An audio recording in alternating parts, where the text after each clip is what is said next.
Olá, sejam bem-vindos. Hoje a gente vai conversar um pouco sobre esse livro aqui, tão aclamado e tão, digamos assim, retomado ultimamente. Estou falando de 1984, do autor George Orwell. Espero que vocês aproveitem o vídeo.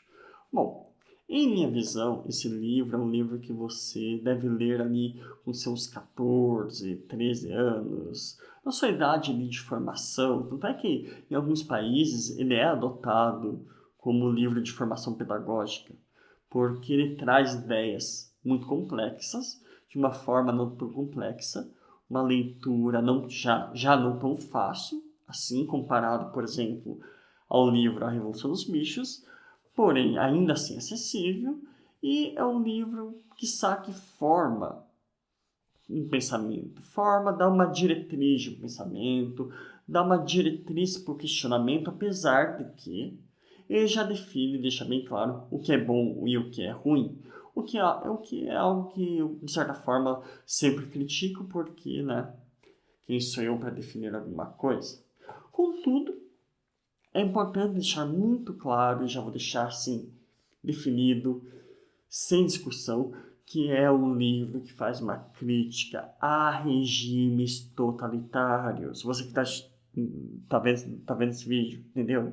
A regimes totalitários, não necessariamente somente à esquerda e não necessariamente somente à direita, a ambos, correto? Por que eu estou dizendo isso? Porque ultimamente esse livro, na verdade, o que aconteceu foi o seguinte: George Orwell, ele é um cara de esquerda. Na verdade, ele foi um cara de esquerda, mais do que um cara de esquerda. Ele se declarava mais de esquerda que a própria esquerda. Porém, houve uma grande decepção perante o regime stalinista, o regime soviético, para com o autor. Ele se decepcionou muito, porque as ideias, propostas, toda aquela questão utópica não foi condizente com a realidade. Começou pela Revolução Russa, né? Uma revolução que está totalmente utópica, totalmente com valores ali, né? Culminou em massacres, em uma destruição de várias coisas, uma destruição do passado, enfim, culminou no que culminou, né? Foi uma desavença total, deu início ao regime soviético, e o regime soviético se propôs a fazer algo e acabou se tornando mais do que opressor, né?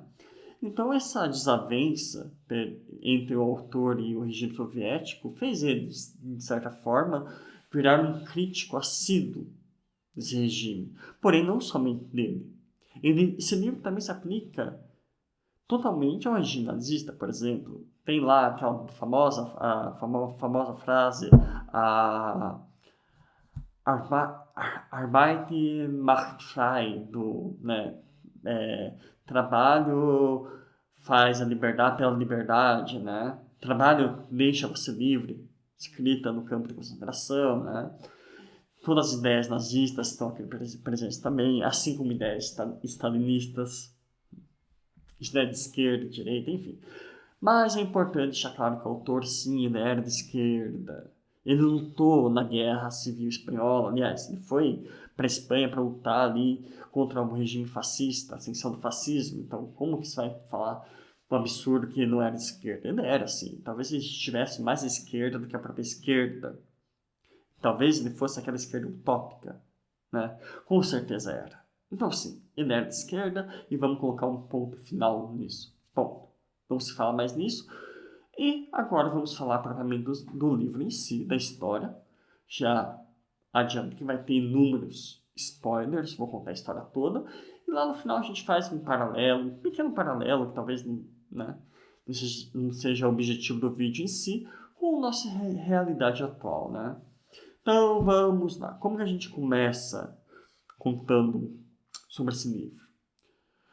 Ele é um livro utópico, de um futuro distópico, na verdade. Opa, perdoe-me. Distópico. Por exemplo, Admirável Mundo Novo, do Aldous Huxley. Né? Ele vai contar uma realidade que ainda não aconteceu. Ele foi escrito em 1948, e aí em 84, né? Essa virada aí de anos. E ele vai contar ali a história vai se passar em um futuro pós-guerra, onde sobraram 3 grandes nações, a Eurásia, Letásia e Oceânia. Nosso personagem, nossa história em si vai se passar na Oceânia, principalmente em Londres, onde o personagem principal está situado, correto? E é importante saber que essas 3 grandes nações estão sempre em guerra. Seja por um motivo ou por outro, elas vão estar sempre em guerra, uma vez ou outra elas vão estar aliadas, uma vai estar aliada com outra, em guerra com uma terceira, mas dali uma semana as coisas mudam, depois de um ano mudam de volta e assim vai. Mas sempre haverá um conflito, correto? Mas ali em relação à Oceana, onde se passa tudo isso, a gente vai ter o famoso partido, o grande partido, que é um partido, na verdade, socialista, o socialismo inglês, né? E esse partido socialista, ele vai controlar a sociedade de uma forma estratificada. Vai ter ali o alto comando, a cúpula do partido, logo embaixo você vai ter o partido externo, que é onde nosso personagem principal se situa, e abaixo disso, em sua vasta maioria, digamos 85% da população, nós teremos o que virá a ser chamado de proletas, ou seja, pessoas sem qualquer cultura, insignificantes, pessoas que conseguem ali ter sua vida banal, sem um controle tão exacerbado, porque são tão insignificantes que não são capazes de reagir perante um sistema. E nessa estrutura, digamos assim, distópica, é que irá passar nossa história. E falando um pouquinho assim em geral também dos personagens, a gente vai ter aí, ali 5 personagens principais. O Winston, que é o personagem principal, é ele que dá voz a essa história. É a história dele que é contada. A Julia, que seria uma parceira amorosa do Winston. O Brian, e olha aí, vou começar a contar o livro, gente, que é um membro do partido disfarçado. De início ele se passa como amigo, mas depois ele é realmente o algoz de toda a situação. E também a gente tem um cara chamado Goldenstein, que é quiçá a figura inspirada em Lenin, ou seja, um arquiteto de um regime igualitário, blá blá blá blá blá blá blá blá, que é arquiteto de um projeto revolucionário, porém ele é inimigo desse governo, e aí está o ponto principal, que sim, o Goldenstein é inimigo central, então existe um inimigo central, esse inimigo é dado por Goldenstein. Tanto é que existe o famoso 2 minutos de ódio, onde as pessoas se reúnem para xingar o Goldenstein, né?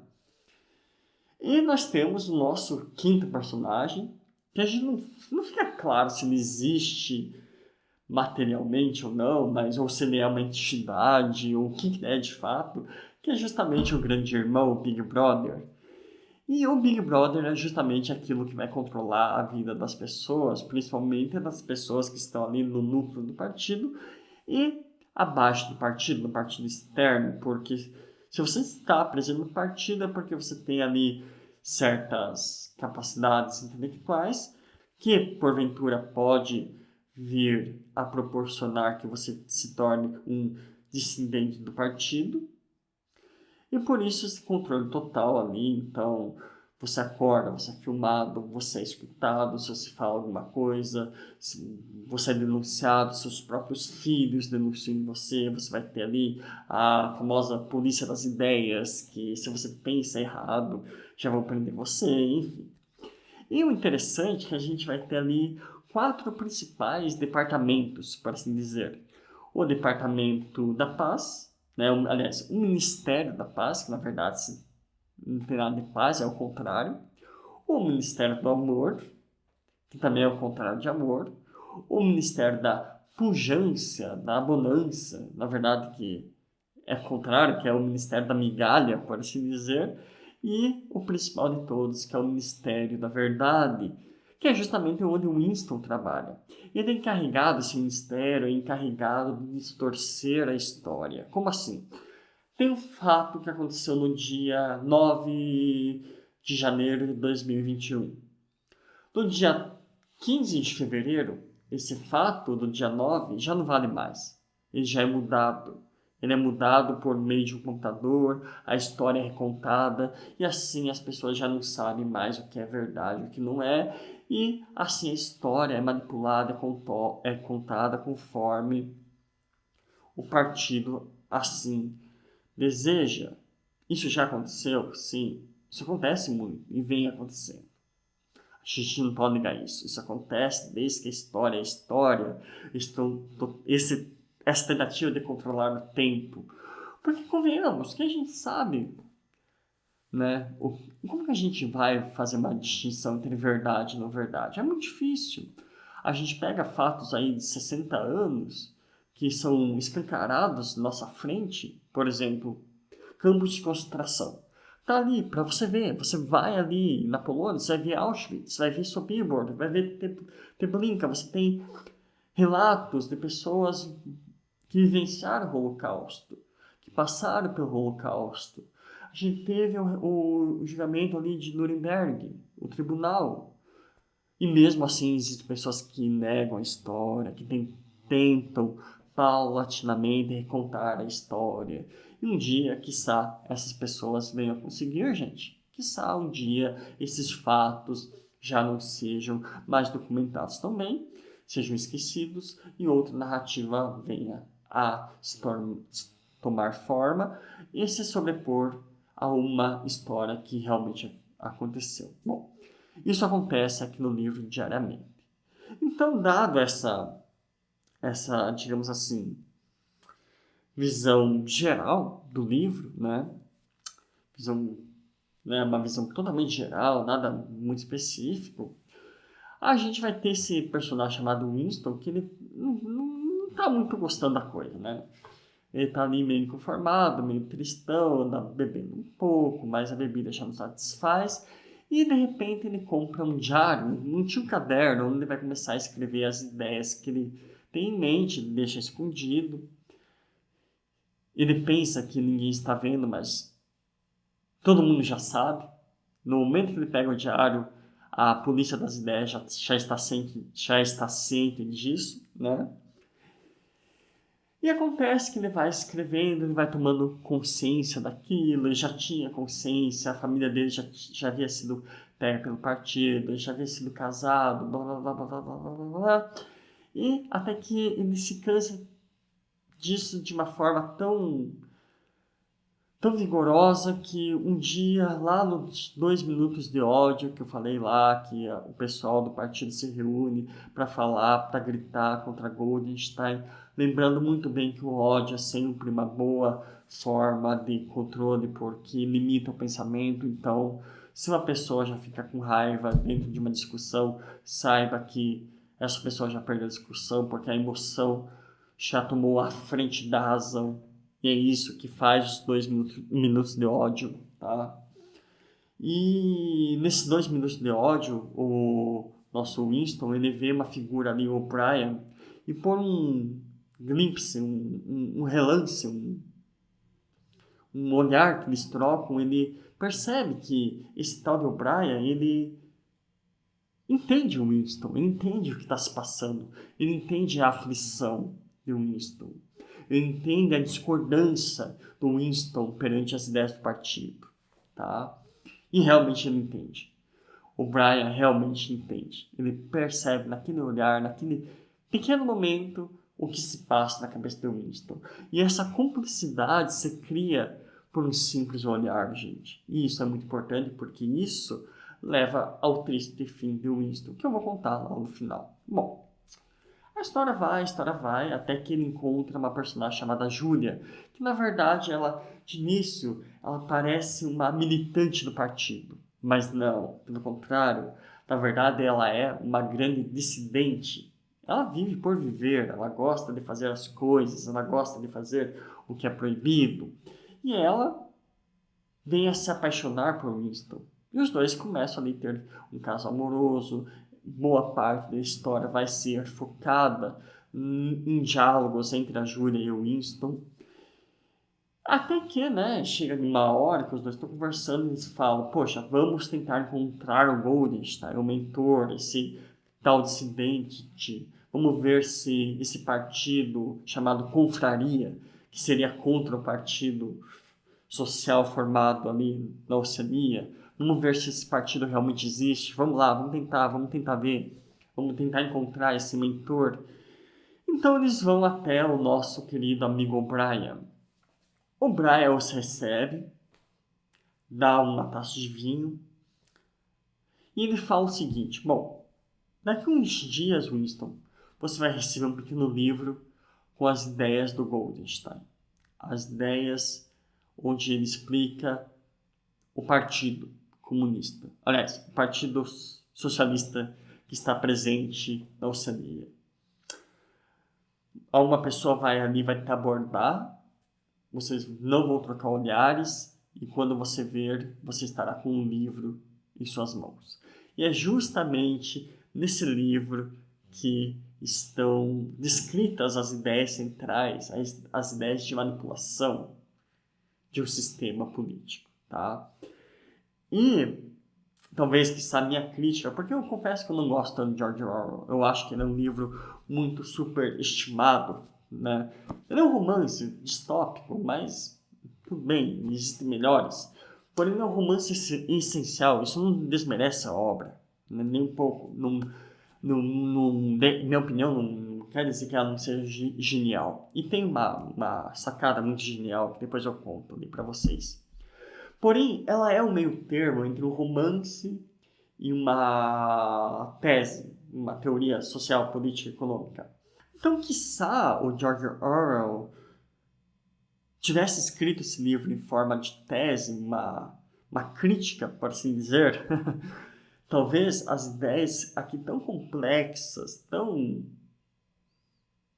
importantes, fossem melhor exploradas, porque, né, nesse livro que é entregue ao Winston pelo Brian, ele é um livro curto, tem três digamos assim, capítulos, né?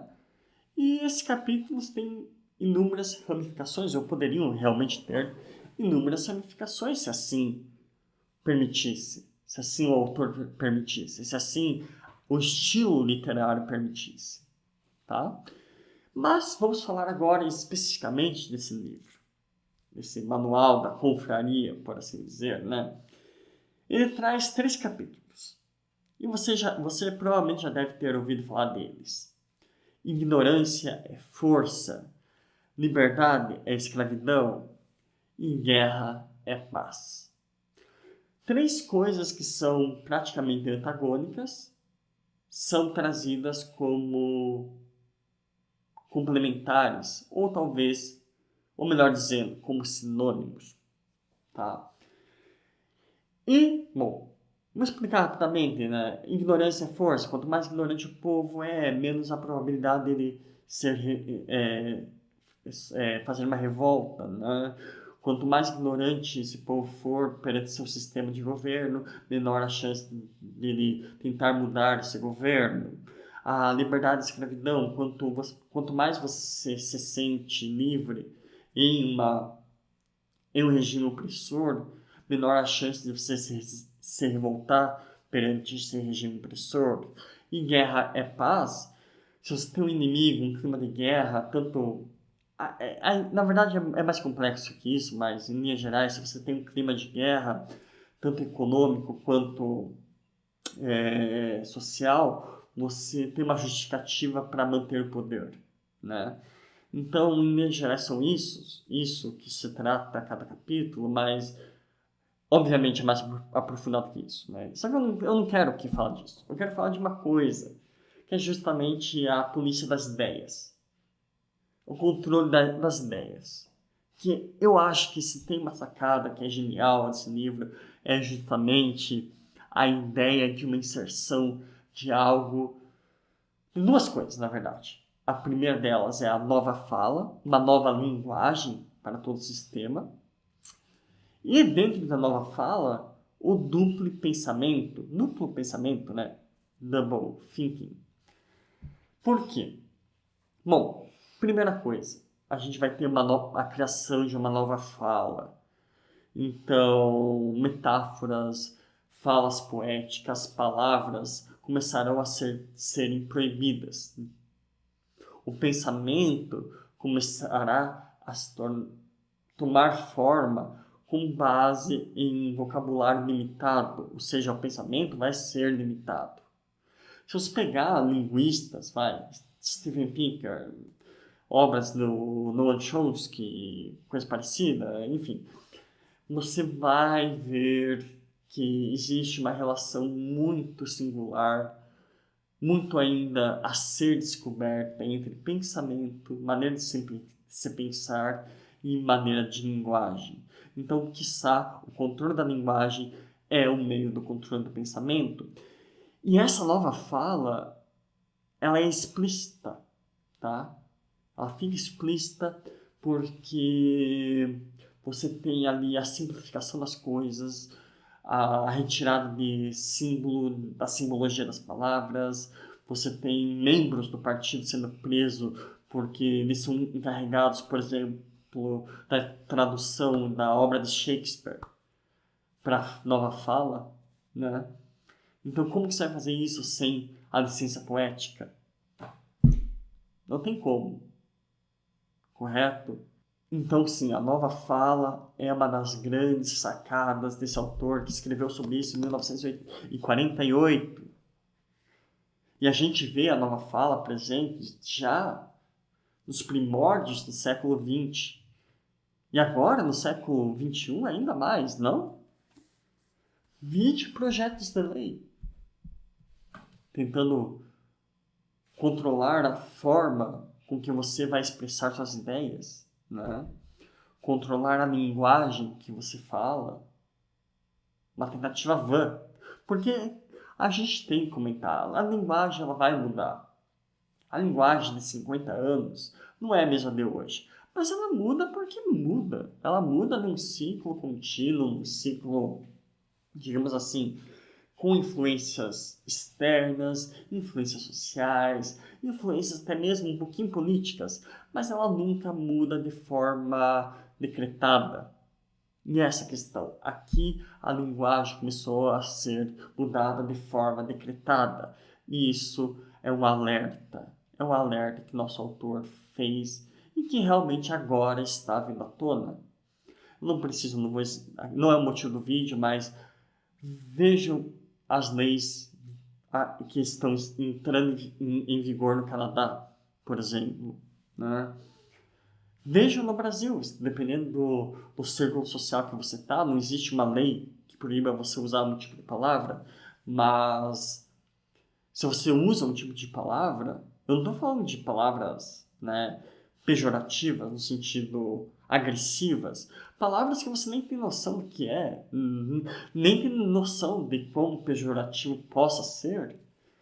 Você parece que existe uma certa obrigação de você já de antemão saber que aquilo vai ofender uma pessoa, vai ofender um certo grupo social e por assim você boicotar esse tipo de palavra.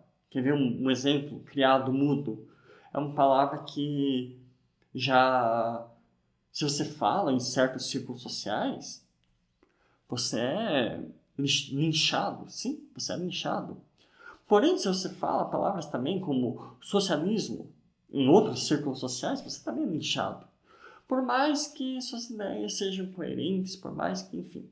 Mas esse controle da linguagem é um controle particularmente de um grupo seleto, né? De uma corrente filosófica, uma corrente seleta, né? Uma corrente que eu não preciso nem denominar. Felizmente é por essa corrente, porque se fosse por essa corrente, no momento atual a gente estaria muito pior do que está hoje. Simples assim. Felizmente a gente ainda tem isso em voga, né? Que ainda há um tempo para o debate, né? Mas, dentro da nova fala, existe o duplo pensamento, né? Ou seja, a aproximação de ideias opostas. Guerra é paz. Como que você pode fazer essa afirmação? Obviamente uma palavra é antagônica à outra, não? Mas pela nova fala, por essa ideia de duplo pensamento, você impede essa, esse, esse entendimento do sujeito de ideias opostas. Você simplifica o pensamento de tal forma que ele consegue aceitar o bom e o ruim na mesma palavra, no mesmo significado, já não havendo mais distinção perante o que é bom e o que é ruim, né? E aqui eu não estou falando nada, né? Não estou entrando no mérito lá do para além do bem ou mal, ou no mérito mais filosófico. Aqui a gente está falando desse livro em si, do Double Thinking, né? Tem um exemplo, né, muito interessante que foi usado pelos nazistas, né? Que era mais ou menos assim, tem até no campo, na entrada do campo da concentração, né? Arbeit macht frei, trabalho liberta. Como assim? Em campo da concentração, na entrada de um lugar onde você vai trabalhar até a sua morte, vai ter uma frase como essa, esse duplo pensamento, essa associação de ideias opostas. Poxa, não é assim que funciona, né? Mas sim, já estava aqui. E com certeza ele se inspirou tanto no regime soviético como no regime nazista para escrever esse livro aqui. Com certeza, né? E... Nossa, esse livro tá velho, hein, gente? Ah, sim, esse livro ele traz um prefácio muito legal, gente, muito legal mesmo. Li com 6 ou 7 autores de grande importância, né? Mas enfim. Mas voltando, né? Essa grande questão é justamente o controle das ideias, o controle do que você pensa, o controle da sua forma de agir, porque se você pensa de uma forma, você vai agir de uma forma. E, voltando à história, logo após isso, logo após esse término da leitura do livro, a gente descobre que o O'Brien, na verdade, ele é da Polícia das Ideias, ele é do núcleo do partido. Ele vai lá, prende o Winston. Prende o Winston. Winston é torturado de formas muito terríveis, né? Só que a tortura em si, e eles descobriram um jeito quiçá, outra grande sacada do autor é descrever isso, que não adiantava só torturar, você teria que mudar a ideia do sujeito, ou seja, do sujeito que odiava o Big Brother, inconscientemente um dia ele começar a amá-lo.